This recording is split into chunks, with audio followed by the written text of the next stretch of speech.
कि जानकी को पता चल चुका है कि तुलसी ने रघुवीर भैया को बचा लिया है और वो ऑफिस से लेकर उसे कहीं चली गई है। तो ये बात देखकर हैरान रह जाती है और उसे इधर उधर देखती है, कुछ भी नहीं मिलता है। एक लॉकेट पड़ा हुआ मिलता है जो कि तुलसी का ही होता है। ये बात देखकर वो राकेश से बात करती है और उसे कहती है कि इस बार भी इस विधि ने बचा लिया है भैया को, यानी कि अब हमारी खैर नहीं है। तो दूसरी जानब आपको ये भी दिखाया जाएगा कि जानकी बहुत ही ज्यादा अपने पति के लिए परेशान होती है और जाकर अपनी माँ से कहती है कि सासू माँ ये बहुत ही अच्छा हुआ कि वहां पर पहुंच गई, नहीं तो पता नहीं क्या हो जाता। तभी वो माता रानी का शुक्र करती है और कहती है कि धन्यवाद माता रानी, आपने मेरे परिवार की रक्षा की, क्योंकि इस तुलसी के नाम पर आपने जो बच्ची दी हुई है, ये बच्ची हमारे इस परिवार के लिए रक्षक है और किस तरह से उसने मुसीबत में मेरे बेटे को बचाया है। ठीक कहा था बाबा जी ने, मेरे परिवार के ऊपर कोई जो संकट है जो मंडरा रहा है। तो मजीद आने वाली एपिसोड में आपको ये भी दिखाया जाएगा कि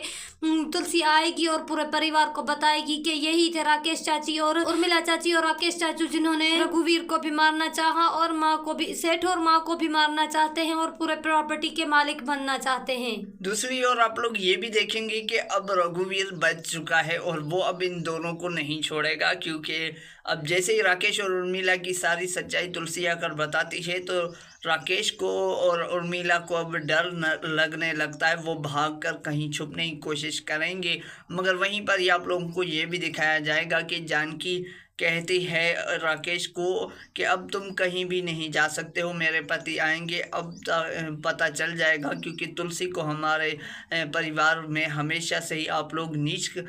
समझते हो, मगर इस बच्ची ने आज बहुत ही बड़ा काम किया है और रघुवीर आता है, वो इन दोनों को अब छोड़ेगा नहीं। मज़ीद टीज़र और प्रोमोस के लिए हमारे चैनल को सब्सक्राइब कर दें। नेक्स्ट वीडियो में धन्यवाद।